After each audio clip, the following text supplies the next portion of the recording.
Dust baths are necessary for chickens' health.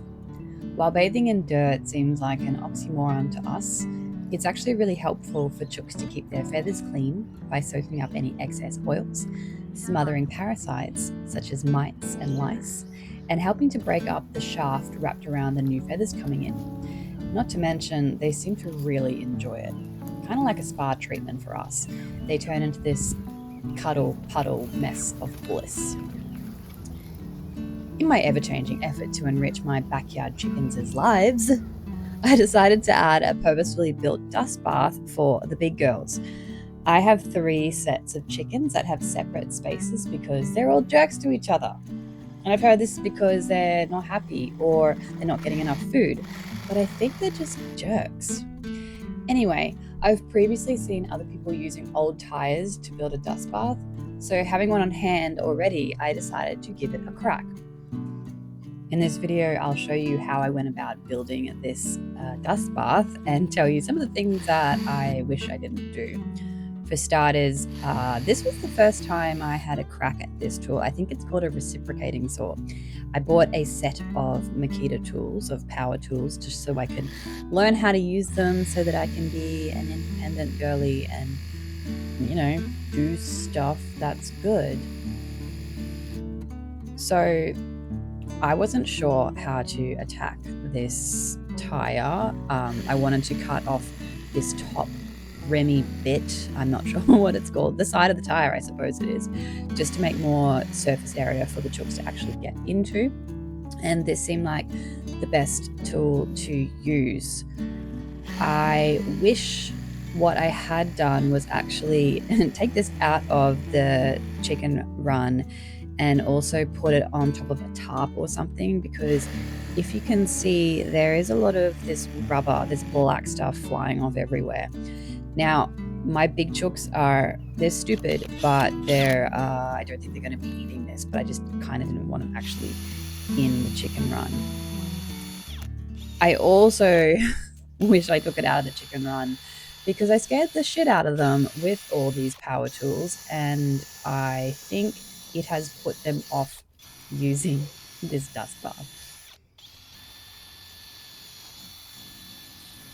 I drilled these drainage holes in because it was going to fill up with water. Otherwise, as you can see, it is a little bit mank in there. So when it does rain, I don't want the water to sit in there. Now, this spot just behind Fluffy is where all the chooks come out and have their dust bath.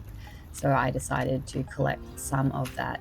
It wasn't even soil at this point. It is literally just dirt, dust. It's very dry, it's very powdery, but they absolutely love it. So I decided to collect as much as I could and put that in the dust bath to be part of the mixture that they're going to hopefully have a fun time in.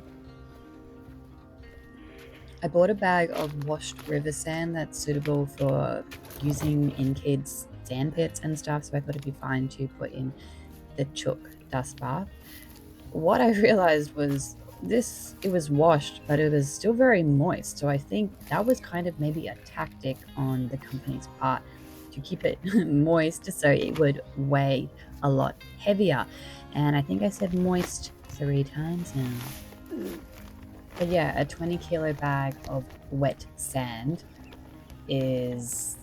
wet sand. What I'm trying to say is wet sand is going to weigh a lot heavier than dry sand. And it was annoying because it being kind of damp and moist meant that the chooks weren't interested in it.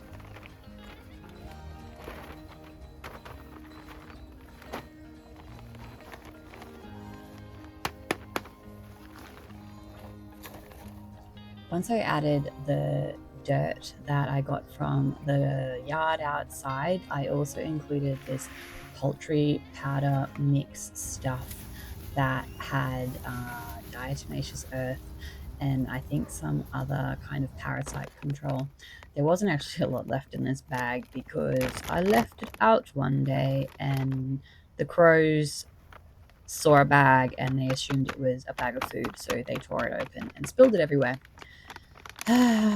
Anyway, I think you're supposed to cover your face when you are handling diatomaceous earth because it can get in your lungs and rip it up.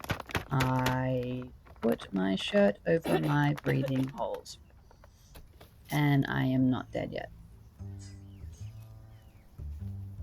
Look, to me, this looked really nice. Like, if I was a chicken, I would have gotten in there straight away.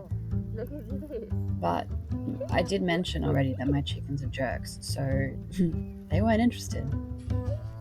The encouragement and the coaxing was just not working.